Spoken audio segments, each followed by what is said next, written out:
جن بچوں نے آج غلط راستہ اختیار کیا ہے، میں ایک تنبیہ ان سے کہنا چاہتا ہوں، تمہاری زندگی تباہ ہو جائے گی۔ یہ گناہوں کی لذت میرے عزیزوں زیادہ دن تک نہیں رہتی۔ تمہیں اللہ نے آج جو جوانی عطا کی ہے، اتنی بڑی نعمت، جانتے ہو جوانی کا ایک لمحہ جب ضائع ہو جائے، تمہارا ایک نطفہ بھی اگر ضائع ہو جائے تو دنیا کے کروڑوں معجون مل کر کے وہ طاقت نہیں بنا سکیں گے۔ جو قدرتی چیز ہے، جو رب تعالیٰ کی طرف سے تمہیں ملی ہوئی ہے، تم نہیں حاصل کر سکو گے۔ کوئی اگر یہ سوچتا ہے کہ میرے پاس بہت قوت ہے، طاقت ہے، میں رات میں جو چاہوں عیش کر لوں، اپنے ہاتھوں اپنی زندگی کو تباہ کر لوں، تو یاد رکھیں نوجوانوں کی ایک خرابی جو ہمارے پاس آئی ہے، چاہے وہ مردوں کی ہو یا عورتوں کی ہو، تنہائی میں شہوتوں کو پورا کرنا۔ فرمایا گیا کہ اگر وہ اپنے ہاتھوں سے اپنی بربادی کرتا ہے اور شہوت کو پورا کر کے نہاتا بھی ہے، تو فرمایا گیا ہے کہ اس کے نہانے کے ہر قطرے سے ایک شیطان پیدا ہوتا ہے، ہر قطرے سے ایک شیطان پیدا ہوتا ہے، اور پھر وہ شیطان سارے مل کر کے اسے گناہ پر ابھارتے ہیں۔ کیوں ہم یہ سلسلہ دراز کریں؟ ہم کیوں نہ صبر کر لیں؟ اور اللہ رب العزت فرماتا ہے ان اللہ مع الصابرین، بے شک اللہ صبر کرنے والوں کے ساتھ ہے۔ صبر کس چیز میں؟ صرف کوئی مارے تو صبر نہیں، گناہوں پر صبر کرو، گناہوں پر اپنے آپ کو روک لو، اپنے آپ کو جتنا بچا سکتے ہو بچاؤ۔ مجھے بڑی خوشی حاصل ہے، بڑی خوشی حاصل ہے جن بچوں نے میرے کہنے پر انٹرنیٹ بند کیا تھا رمضان المبارک میں، پورے رمضان میں انہوں نے اسمارٹ فون نہیں یوز کیا، صرف اللہ رب العزت سے ڈر کر کے۔ میں دل سے دعا کرتا ہوں اللہ تعالیٰ استقامت عطا فرمائے۔ میرے عزیزوں، میں نہ موبائل کا مخالف ہوں نہ انٹرنیٹ کا مخالف ہوں۔ میں نے کبھی اس کی مخالفت یہ نہیں کی کہ یہ حرام ہے، ناجائز ہے، بالکل استعمال کرو، لیکن جس بچے کے ہاتھ میں ہم ماچس دیتے ہیں اس کو یہ پتا ہونا چاہیے کہ ماچس کہاں لگائی جاتی ہے اور کہاں نہیں۔ کسی بچے کے ہاتھ میں ہم چاقو دے رہے ہیں تو اسے یہ بتانا چاہیے کہ چاقو کا استعمال کس کام کے لیے ہوتا ہے۔ اسی طرح سے میری ذمہ داری یہ ہے کہ تمہارے ہاتھ میں اگر ایک آلہ آیا ہے موبائل کی شکل میں، انٹرنیٹ کی شکل میں، تو یہ جو بم سے دھماکے ہوتے ہیں باہر، اس سے کئی زیادہ خطرناک دھماکہ تمہارا یہ موبائل تمہارے ایمان کے ساتھ کرتا ہے۔ ہر رات ایک دھماکہ ہوتا ہے اور ایمان تباہ کر دیا جاتا ہے، اخلاق بگاڑ دیے جاتے ہیں۔ کتنے ایسے ہیں جو انٹرنیٹ کے ڈسے ہوئے ہمارے پاس ہیں، جن کی راتیں خراب ہو چکی، جن کی جوانیاں برباد ہو چکی، جن کی آنکھوں کی نور ختم کر دیے گئے، جن کے ہاتھوں میں آج راشا تاری ہے۔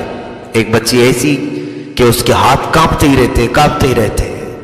علاج کے لیے میں صرف یہ عبرت کے لیے چیزیں میں عرض کرتا ہوں میرے عزیزوں، کسی کی عیب تمہارے سامنے کھولنا میرا مقصد نہیں، عبرت کے لیے کہ یہ تمام بربادیاں کیوں ہوئی۔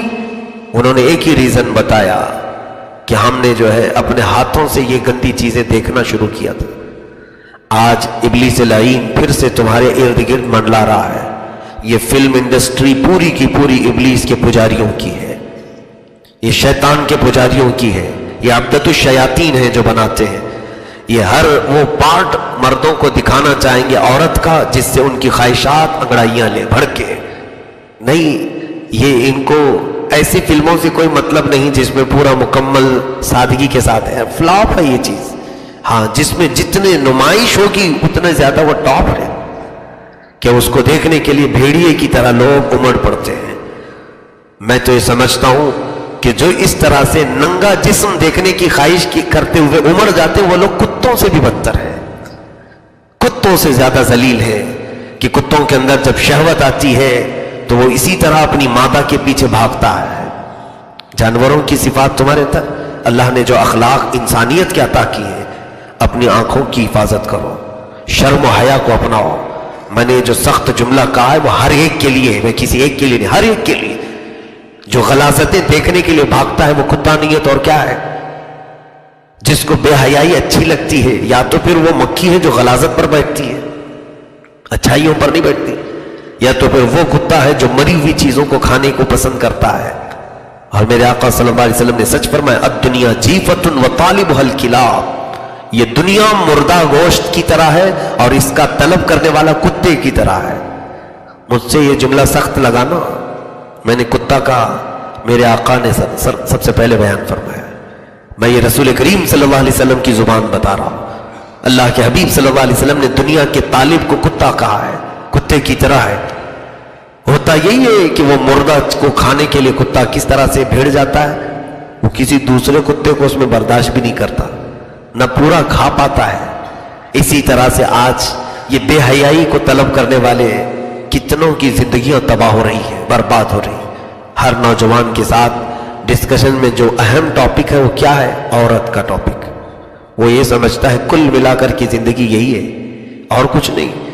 الہذا خلقت ام بہذا امرت، میں پوچھتا ہوں تم سے، کیا تم اسی کام کے لیے پیدا کیے گئے ہو، یا اللہ نے تمہیں صرف یہی کام کا حکم دیا ہے کہ راستوں پر کھڑے رہو اور ہر آنے جانے والی پر تم نظریں جماؤ؟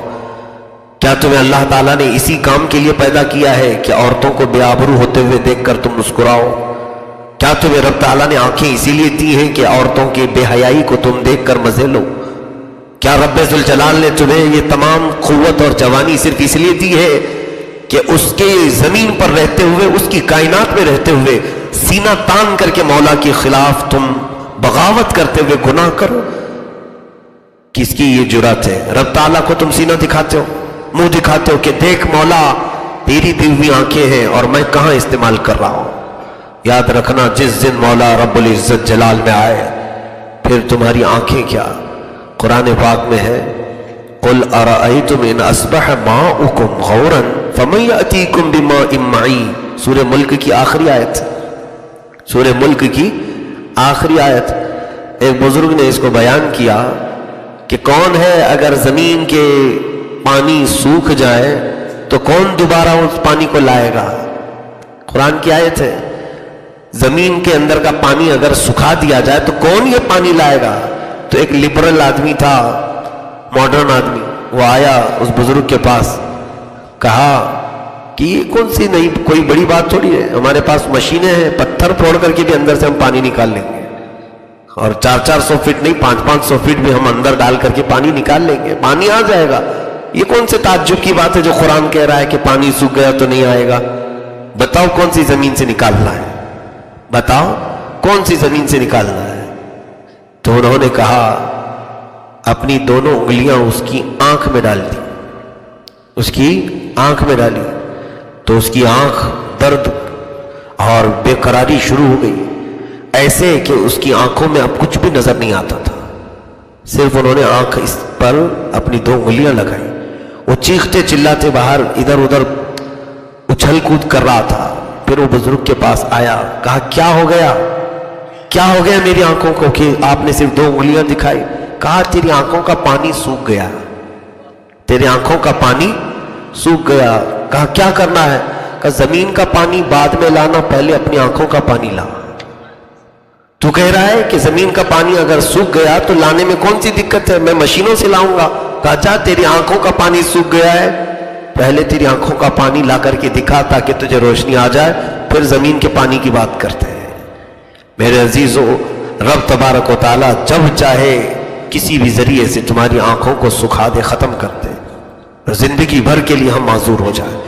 اس لیے آج کے دن میں میرا صرف یہی میسج تھا، یہی ایک، کہ میں پوری قوم کو لیلۃ القدر کی اس عظیم ساعت میں یہ عرض کرنا چاہوں گا کہ بچے، جوان، مرد ہوں، عورتیں ہوں، بچیاں ہوں، یہ تمام وحشتوں سے اپنے آپ کو بچائیں، یہ تمام گندی بیماریوں سے اپنے آپ کو بچائیں، بے حیائی سے اپنے آپ کو بچائیں۔ اور بچنے کا ایک ہی راستہ ہے، جب تمہارے پاس اس طرح کا ماحول آئے، صرف ایک خیال کر لینا کہ میرا مولا مجھے دیکھ رہا ہے، میں رب تبارک و تعالیٰ کے حضور کیسے یہ غلط چیزیں کروں، رب تبارک و تعالیٰ میری ان تمام بے حیائیوں سے واقف ہے۔ ایک بار اگر تم بچ گئے تو پھر تمہارے اندر ایمانی قوت اور حرارت وہ آئے گی، قسم رب ذوالجلال کی، جس پر تم نگاہیں ڈال دو کہ مولا اسے توبہ کی توفیق عطا کرے گا۔ یہ تجربے کی بات میں بتا رہا ہوں، سرکار مفتی اعظم ہند رضی اللہ تعالیٰ عنہ، یہ وہ ولی کامل کا نام ہے کہ آپ بیانات نہیں کرتے تھے، بیٹھتے تھے، سٹیج پر جا کر بیٹھے ہیں اور مجمع ہزاروں کا صرف ان کے چہرے کو دیکھا، جنہوں نے آنکھوں میں آنکھیں ڈالی، مجمع میں سے وہ چیخنا چلانا شروع کی، توبہ کرنے لگے، نہ بیان کیا، کچھ نہیں کیا، اور کتنے تو توبہ کی اور ان سے بیعت کر کے آج تک یا تو وہ پھر اصلاح پر اور ہدایت پر قائم ہے. ان میں سے کئی تو ایسے ہیں جو علماء صالحین بنے ہیں، جو گناہوں میں زندگی گزارتے تھے وہ علماء وقت بنے، مفتیان کامل بنے. تو کس وجہ سے؟ ایک مرد قلندر کی آنکھوں میں وہ تاثیر ہوتی ہے کہ اس کی آنکھیں بھی اگر کسی کے دل پر پڑے تو مولا اسے ولایت کا بھی مقام عطا کرتا ہے. وہ نور ضائع ہونے نہ دے. ہماری آنکھوں کے اندر جو نور ہے اسی کی برکت ہے. الحمدللہ ہم نے بزرگوں سے یہ سنا بھی ہے اور دیکھا بھی ہے. میں نے دیکھا ہے، اب اس کو میں تفصیل سے عرض نہیں کرنا چاہتا، صرف یہ ہے کہ اس کی برکت اللہ تبارک و تعالی ہم سب کے ساتھ قائم رکھے کہ ہماری آنکھوں کی حیا اگر باقی ہوتی ہے تو اللہ تعالیٰ اچھے اچھوں پر ہمارا رعب قائم کرتا ہے. ہمارا رعب ان کے اوپر حاکم وقت بھی کیوں نہ ہو وہ کترائے گا آنکھ سے آنکھ ملانے سے. حضرت بابا فرید الدین گنج شکر اللہ تعالیٰ عنہ نے حضرت نظام الدین اولیاء کو کیا کیا تھا. محبوب الہی کہتے ہیں بچپن میں میں 10-11 سال کی عمر کا تھا جب بابا فرید الدین نے آنکھوں میں آنکھیں میرے ڈال کر کے دیکھا تھا. صرف غور سے مجھے آنکھوں میں آنکھیں ڈال کر دیکھا تھا، میں اپنا گھر بھی چھوڑ دیا، سب چھوڑ دیا، اسی درویش کے پیچھے لگ گیا. اور اتنا لگا کہ اللہ کے اس پاک ولی بابا فرید الدین نے نظام الدین کو کہاں تک پہنچایا؟ محبوب الہی کے مقام تک پہنچایا، وہ مقام تک پہنچایا آنکھوں نے. تو یہ ہم نے جو ضائع کیا ہے آج گناہوں سے آنکھیں، تو پھر یہ ہماری آنکھوں کا اثر نہ ہمارے بچوں پر ہے، نہ گھر والوں پر، نہ ہمارے آس پاس کسی پر. ہاں جس کی آنکھیں محفوظ ہیں پھر وہ دیکھ لے کسی کو ایک بار دیکھ لے.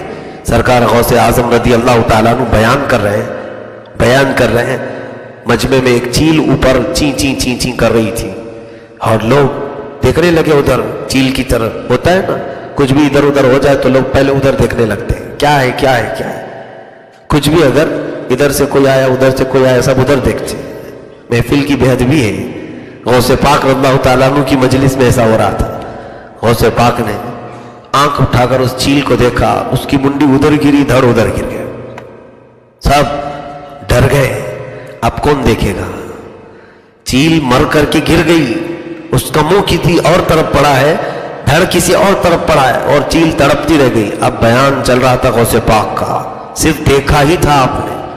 پورے مجمع میں سناٹا اور ہیبت طاری ہو گئی. اور کیوں نہ ہو، اگر وہی نگاہیں یہاں پڑ جائیں کسی کو تو پتہ نہیں کس کا منہ کہاں چلا جائے.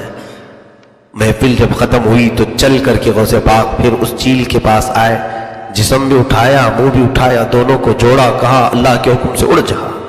پھر زندہ ہوئی، اڑ گئی. نگاہ ولی میں وہ تاثیر دیکھی، بدلتی ہزاروں کی تقدیر دیکھی. یہ یوں ہی نہیں کہا گیا ہے. ہماری آنکھیں بہت ہی ہماری زندگی میں امپورٹنٹ ہیں، بہت معنی رکھتی ہیں، بہت ہی حیثیت رکھتی ہیں. اور آپ دیکھیں نگاہوں کا ہی کمال تو ہے. صحابہ اکرام رضوان اللہ تعالیٰ علیہ مجمعین، صدیق اکبر کے مقام کو کوئی پہنچ سکتا ہے؟ عمر فاروق کے مقام کو کوئی پہنچ سکتا ہے؟ اور دیگر صحابہ، چلیں یہ تو نامچین صحابہ ہیں، جو دوسرے صحابہ جو مشہور و معروف نہیں ہے اس صحابی تک بھی کوئی نہیں پہنچ سکتا. غوث پاک فرماتے ہیں، غوث پاک کہ رسول کریم صلی اللہ علیہ وسلم کے ساتھ جانے والے جو صحابہ جہاد میں وہ جن گھوڑوں پر بیٹھ کر جاتے تھے ان کے گھوڑوں کے ٹاپ کے نیچے سے جو دھول اڑتی تھی وہاں تک بھی غوث کا مقام نہیں. غوث وہاں تک نہیں پہنچ سکتا وقت کا صحابی کے درجے کو. کس وجہ سے انہیں یہ درجہ ملا میرے عزیزو؟ جانتے ہیں آپ کہ بہت عبادت کرتے تھے اس لیے؟ یہ بہت رات گزارتے تھے، قرآن کی تلاوت کرتے تھے اس لیے؟ نہیں، صرف نگاہوں سے مصطفیٰ کی ذات کو دیکھا تھا. نگاہوں کا ہی کمال ہے کہ انہوں نے جو دیکھا تھا میرے آقا کو، تو دیکھنے کا یہ اثر کہ انہیں اس مقام تک پہنچایا گیا. تو آنکھیں کچھ تو معنی رکھتی ہیں کہ نہیں؟ ہماری نگاہوں کا کوئی تو اہم مقام ہے ہماری زندگی میں. اسی لیے سرکار مفتی اعظم ہند رضی اللہ تعالیٰ عنہ نے دعا بھی کی ہے، کچھ ایسا کر دے میرے کردگار آنکھوں میں، ہمیشہ نقش رہے روئے یار آنکھوں میں. رسول پاک کو اگر نہیں دیکھا، انہیں نہ دیکھا تو کس کام کی ہے یہ آنکھیں کہ دیکھنے کی ہے ساری بہار آنکھوں میں. عزیزان گرامی، ان آنکھوں کی حفاظت کے لیے میں نے آج آپ کے سامنے جو بھی جملے کہے، اللہ مجھے بھی اور آپ سب کو بھی قائم رکھے. پھر سے میں گزارش کروں گا، قرآن پاک کی آیات بینات کی طرف میں اگر آؤں تو بہت لمبا وقت چلا جائے گا۔ آج کی اس مقدس مجلس میں ہزاروں لوگوں کو توبہ کرنا ہے، ہمیں اللہ کی بارگاہ میں لوٹ آنے کا وعدہ کرنا ہے۔